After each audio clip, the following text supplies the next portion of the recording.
पहले ज़रा अमेरिका पे आ जाएं।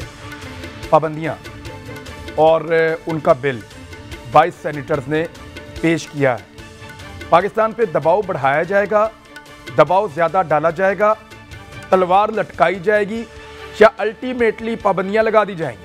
अगर पाबंदियां लगाते हैं तो पाकिस्तान उनके किस काम का, और एक डरा हुआ दबाव में प्रेशर में काम करने वाला पाकिस्तान उनके किस काम का? सर इस पे ज़रा रोशनी डालिएगा जान साहब।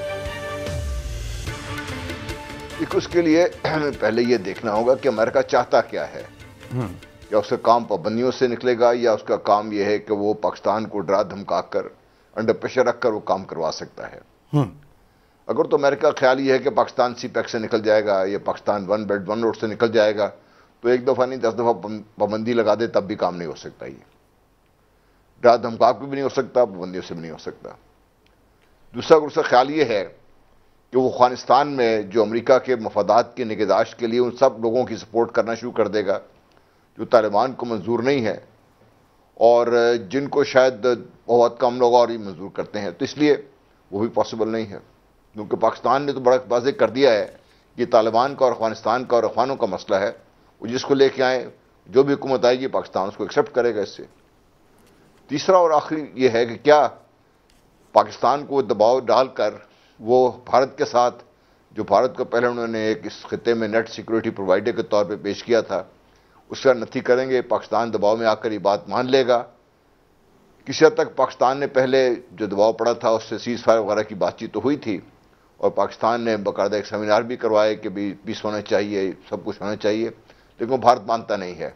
तो शायद जो कुछ भी अमेरिका कर ले, वो पाबंदियाँ लगा ले, पाकिस्तान को डरा धमका ले, वो पाकिस्तान के लिए नुकसान तो पाकिस्तान का कर सकता है लेकिन अपने मकासद हासिल नहीं कर सकता। उसके मकासद में जो चीज़ दूसरी बड़ी एक इम्पॉर्टेंट है कि क्या वो इस खिते को अमन से रहने देना चाहता भी है कि नहीं है। मैं शुरू दिन से एक बात कर रहा हूँ कि अमेरिकन फ़ौज यहाँ से निकली, अमेरिका इस खिते से नहीं निकला, और जब तक अमेरिका इस खिते में मौजूद है किसी न किसी शक्ल में, ये खिता स्टेबलाइज नहीं होगा। और अगर स्टेबलाइज नहीं होगा तो पाकिस्तान को प्रेशर डालें या ना डालें, पाकिस्तान को तो ऐसे मसला बन जाएगा। अफगानिस्तान ऑलरेडी एक मसला है। तो ये जो बिल लेकर आए हैं ये रिपब्लिकन जो एक्सट्रीम राइट वाले हैं उनका है, ये 20 सेनेटर्स ने पेश किया है। इसमें डेमोक्रेट शामिल नहीं है, प्राइवेट मेंबर्स बिल है, ये शायद पास ना हो, लेकिन ये बिल बड़ा इंटरेस्टिंग है। इसको पढ़ के पता ये लग चल जाता है कि भी जो उन्हें पता कुछ नहीं है, जो एक्सट्रीम राइटिस्ट हैं या जो न्यो कॉन्स है, उनको चीज़ों का एक तो अंदाज़ा नहीं है। दूसरा उन्होंने जो बात की है कि चीन पे ये कर देंगे और रूस को ये कर देंगे और आइंदा से जो इस खत्ते में जो एक पावर ब्लॉक बनने जा रहा है उसको हम तोड़ने की कोशिश में ये कर, तो बिल बड़ा इंटरेस्टिंग है इस लिहाज से कि वो अमेरिका की एक जो सोच है ख़ास, वो उसकी वजाहत ये बिल इंपॉर्टेंट है पाकिस्तान के लिए इस लिहाज से, क्योंकि इसका हमने तोड़ करने के लिए बिल पास हो या ना हो, लेकिन पाकिस्तान के ऊपर तलवार तो लटकी है, चाहे फेटफ है, चाहे दूसरी IMF की है, चाहे वर्ल्ड बैंक की है, ये तलवार तो खैर अमेरिका के हाथ में ऑलरेडी है ही है। ये ठीक है। मैं शहजाद चौधरी साहब, आप फरमाइएगा कि एक्चुअली अब हमसे चाहता क्या है? देखें, तालिबान ने उनको एक दिन पहले खबरदार किया, क्योंकि आपका ताल्लुक भी एयरफोर्स से, और आप ज़्यादा बेहतर बता सकते हैं, तालिबान के पास तो ऐसी कोई टेक्नोलॉजी नहीं कि वो पता करें कि उनकी फ़िज़ा में कितने ड्रोन मौजूद हैं जो उनकी सर्वेलेंस कर रहे हैं, लेकिन उनको बताने वाले भी अब मौजूद हैं इसी खित्ते में, यानी रशिया, चाइना, कोई और भी उनको बता सकता है कि जनाब यहाँ पे इतने ड्रोन्स हैं जो आपकी फ़िज़ा में इस वक्त घूम रहे हैं। उन्होंने वार्न किया अमेरिका को कि अपने ड्रोन्स यहाँ से ले जाएं, ये हमारी कानूनी जो बैनुल अक़वामी क़वानीन है उनकी खिलाफ वर्जी है।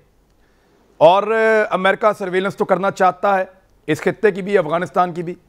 पाकिस्तान से एटलीस्ट वो क्या चाहेगा कि पाकिस्तान वो करे तो वो राज़ी हो जाएं, या ये प्रेशर पाकिस्तान के ऊपर से उतरे, या ये रहेगा?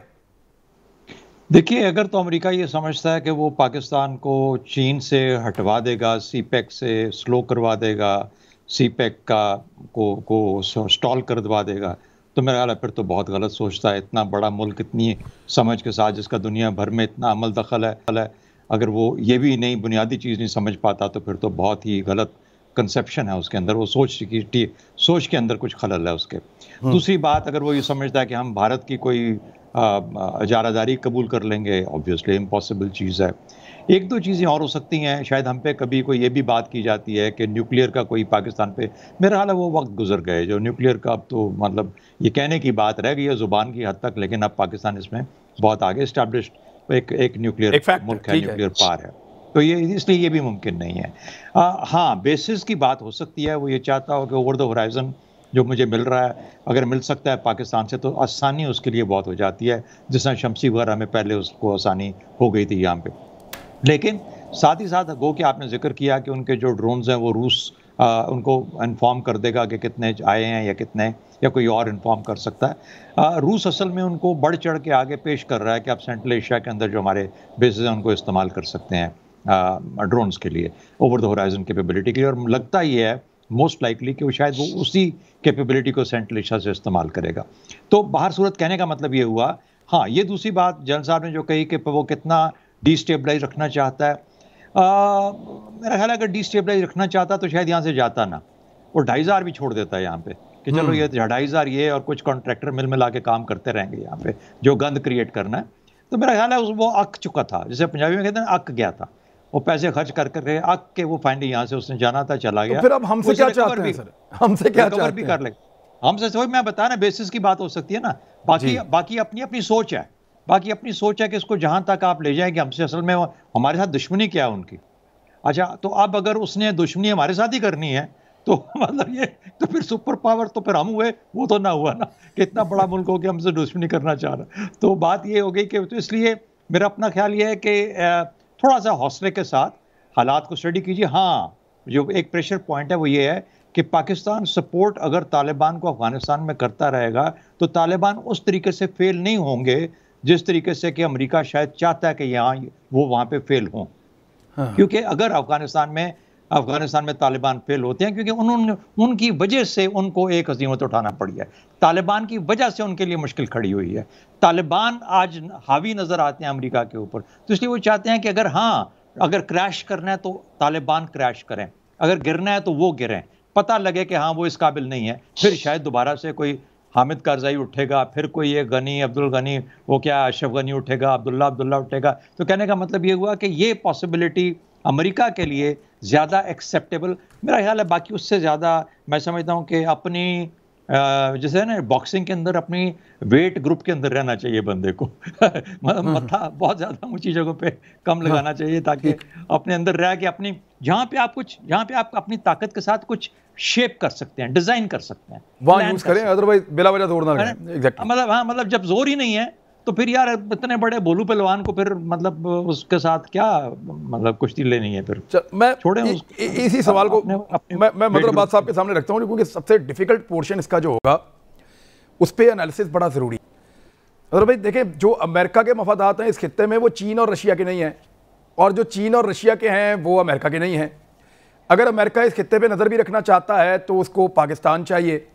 पाकिस्तान अगर चीन और रशिया के साथ कारोबार करना चाहता है तो फिर पाकिस्तान को अमेरिका को नो बोलना पड़ेगा। इस पोजीशन में पाकिस्तान, यानी सिचुएशन ऐसी है, इसको मैनेज कैसे किया जाए? क्या अब इन दो बड़ी ताकतों को जो आपस में नहीं लड़ना चाहती लेकिन दोनों आपसे एक्सपेक्ट कर रहे हैं कि आप उनके लिए कुर्बानी दें या वो करें जो वो चाह रहे हैं, तो उन दोनों ताकतों में पाकिस्तान बैलेंस कैसे करेगा? बड़ी ऑकवर्ड सिचुएशन नहीं होगी सर? शुक्रिया इमरान। देखिए, हमारे लिए एक जो बड़ी प्रॉब्लम आएगी वो ये आएगी कि अमेरिका क्या चाहता है ये इम्पोर्टेंट नहीं है, चीज़ ये कि हमारे पास उसका तोड़ क्या है। अभी आपको पता है कि इकोनॉमिकली जो सिचुएशन है अफगानिस्तान में जितनी ख़राब होती है उसका असर पाकिस्तान पे आएगा। एग्जैक्टली। और बहुत शिद्दत से आएगा। FATF होना है। FATF भी एक ऐसी तलवार है जो आपके खिलाफ इस्तेमाल हो सकती है। तो हमारे पास क्या तोड़ है, क्या उसका काउंटर, इस तरह इकोनॉमिकली अपने आप को इस सिचुएशन के लिए हमने ज़हनी तौर पर तैयार किया हुआ है और कोई प्लान भी है हमारे पास या नहीं है, ये हमें सोचना पड़ेगा। हमें ये नहीं सोचना है कि अमेरिका क्या सोच रहा है, हमें सोचना है। और यही सबसे इम्पोर्टेंट बात है। अमेरिका, देखिए, अमेरिका एक डिफीटेड फोर्स के लिए अब तक है, और डिफीटेड जब फोर्स होती है कोई तो वहाँ वो फ्रस्ट्रेशन भी होती है। एग्जैक्टली। इंटरनली भी इश्यूज जो है वो कॉम्प्लिकेटेड हो सकते हैं। तो वो किसी भी तरीके से आ सकता है। हमारे पास बहुत लिमिटेड ऑप्शंस हैं। चाइना हमारा ट्रस्टेड है, लेकिन चाइना किस हद तक हमारे साथ आगे खड़ा होगा, that is very important. Russia किस हद तक हमारे साथ खड़ा होगा, दैट इज़ वेरी इंपॉर्टेंट। और क्या हम पूरे लड़ाई लड़ सकते हैं? लड़ाई से मुराद ये कि जो कॉन्फ्लिक्ट अगर शार्प होता है तो क्या हम पूरे वेस्ट के साथ वो कर सकते हैं? नहीं कर सकते हम। हमारा एक इशू ये है कि हम बहुत ज़्यादा तालिबान से हम बहुत स्ट्रांगली और बहुत फोर्सफुली और बहुत कंसिस्टेंटली आ रहे हैं, और दुनिया को ये बावर कराने की चाहे वो जितना भी सही हो, लेकिन ऐसा नज़र आ रहा है ऐसा कि हम तालिबान के स्पोक्समैन बन गए हैं। और ये एक ऐसी सिचुएशन है कि जो हमें इस चीज़ को रिविजिट करने की ज़रूरत है कि हम किस हद तक इसमें जा सकते हैं। और चूँकि अफगानिस्तान वो खुद भी, अफगान गवर्नमेंट बहुत प्रोएक्टिव है, उनके लोग बात कर रहे हैं, खुलकर बात कर रहे हैं, क्योंकि हमारा बहुत बड़ा कंसर्न है अगर वहाँ ह्यूमन क्राइसिस खड़ा होता है, वहाँ जो इस तरह की सिचुएशन खड़ी होती है तो उसमें टेररिज्म भी बढ़ सकता है, उसका फॉल आउट पाकिस्तान में भी हो सकता है। पाकिस्तान में जो टीटीपी और दूसरी तंजीमें हैं वो भी प्रोएक्टिव हो सकती हैं। तो हमारे लिए कोई बहुत इत्मीनान सिचुएशन नहीं है जी, हमारे लिए पूछने वाली सिचुएशन है जी। ठीक है, अब हमें इसके अंदर से निकलना है, लेकिन जनरल साहब वापस आपके पास इसलिए आ रहा हूं कि हमारी इकॉनमी हमें मजबूर करती है। हम फैसले करने से पहले सबसे पहले अपनी जेब देखते हैं, और जब जेब को देखते हैं तो वो खाली है। वो दोनों फ्रीकैन आपस में नहीं लड़ना चाहते, यानी अमेरिका चाइना आपस में कोई झगड़ा नहीं चाहते, चाइना रशिया भी आपस में कोई झगड़ा नहीं चाहते, वो आपस में ठीक रहना चाहते हैं, लेकिन दोनों चाहते हैं कि पाकिस्तान वो करे जो उनको सूट करता है। और दोनों के फायदे, हालात ऐसे हैं कि दोनों के फायदे पाकिस्तान के साथ जुड़े हुए हैं। पाकिस्तान दोनों को बैक वक्त वो फायदे इसलिए नहीं दे सकता कि या तो इसको दे सकता है या इसको दे सकता है, उसमें टकराव हो जाता है। सर वे आउट क्या है? गवर्नमेंट किधर जाए सर? कौन सी साइड को चूज करेंगे? देखिए, पाकिस्तान ने अगर अभी तक साइड चूज नहीं की तो पाकिस्तान ऑलरेडी लेट है, नंबर एक। नंबर दो, अमेरिका से पाकिस्तान को खामखा दुश्मनी लेने की तो कोई जरूरत नहीं है, ना ही हमने दुश्मनी की बात कभी की उनके साथ। तो पाकिस्तान तो कोशिश करता रहा है। अब मसला अमेरिका का ये है, देखिए अमेरिका के जो फैसले हैं, बड़ी ताकत है, बड़ी सोच होनी चाहिए उनकी, लेकिन बहुत सारे फैसले उन्होंने गुस्से में और इस तरह के फैसले किए हैं जैसे 9/11 के बाद, और लगातार अभी जो उनकी टेस्टिमनीज हो रही हैं, सारे उनके जनरल्स जो बात कर रहे हैं, सेक्रेटरी डिफेंस जो बात कर रहे हैं, और मुझे लगता ये है कि लगातार वो गलतियां करते आए हैं, अब उनको एहसास हुआ है इस चीज़ का। तो इस किस्म के गुस्से की हालत में जब उनको इतनी बड़ी हिम्मत उठानी पड़ी है, वो कोई भी कदम उठाने से दरेग नहीं करेंगे अगर वो गुस्से की हालत में फैसला करते हैं। लेकिन हमें यह नहीं भूलना चाहिए कि पाकिस्तान की जो इकोनॉमिक कंडीशन है, एक दिन में हम यहां तक नहीं पहुंचे। इसमें भी हमने बहुत खूबी से, बहुत इंतहाई मेहनत के साथ अपने आप को यहां पहुंचाया है, और इसका कोई शॉर्ट टर्म हल नहीं है। पाकिस्तान को जब तक हम लेट से, अगर हम अपने जो ज़रूरी मुल्क होने के बावजूद अगर हम अपनी गंदम भी इंपोर्ट कर रहे हैं और हमें चीनी भी इंपोर्ट करनी पड़ रही है, तो हमारे लिए तो सस्टेनेंस वैसे ही मुश्किल है। फिर रिजर्व हमारे इतने लो हैं कि 2 झटके बर्दाश्त हम करने के काबिल नहीं है इस लिहाज से। इसलिए पाकिस्तान से बातें मनवाई जा सकती हैं, लेकिन पाकिस्तान से बातें मनवाने के लिए इंसेंटिव उतना ही बड़ा होना चाहिए जितनी ये बातें मनाई जाती हैं। वो पहले हम बातें मानते रहे हैं उनकी, और बातें मानने की कीमत भी हम अदा की है हमने। नहीं, कौमी फरोख्तन वजह अर्जा फरोख्तन पहले तो बहुत सस्ते में मांगते रहे हैं सर, बहुत ही। जी मैं ये कह रहा हूँ कि अगर तो बात है, अगर पाकिस्तान को मजबूरी है हमारी, और इसमें स्टेट क्राफ्ट में जब इस लेवल पे बात होती है पाकिस्तान की सालमियत की है, पाकिस्तान की वेलबींग की है, तो उसमें आपको कुछ ऐसे कड़े फैसले करने पड़ते हैं।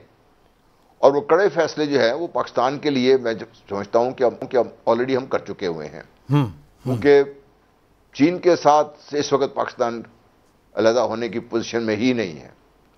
अमेरिका ने ऑन द अदर हैंड गुज़श्ता 10, 20, 30 सालों में पाकिस्तान की इकोनॉमिक डेवलपमेंट के लिए कोई मेजर काम नहीं किया। हालांकि उनकी मंडी पाकिस्तान के लिए बड़ी इंपॉर्टेंट है, पाकिस्तान की एक्सपोर्ट्स हैं बहुत ज्यादा, 22 करोड़ का मुल्क है ओवरऑल। अगर आप देखिए तो जी 22 करोड़ का मुल्क है, उसको वो भी पाकिस्तान को इग्नोर नहीं कर सकता, और पाकिस्तान के लिए बड़ा मुश्किल है कि अमेरिका से इस तरीके से जो है मुखासमत का वो रिस्क ले से। तो पाकिस्तान ने जो पहले से एक्ट है पाकिस्तान के लिए मुश्किल है, लेकिन पाकिस्तान ने ऑलरेडी, जो मैं कहता हूँ ना, कि अपना डोल डाल दिया हुआ है कि ठीक है, चीन के साथ और चीन के साथ जो दूसरे इत्तेहादी हैं उनके साथ हम खड़े हैं, और उसी में पाकिस्तान ये समझता है कि हमारी बेहतरी है।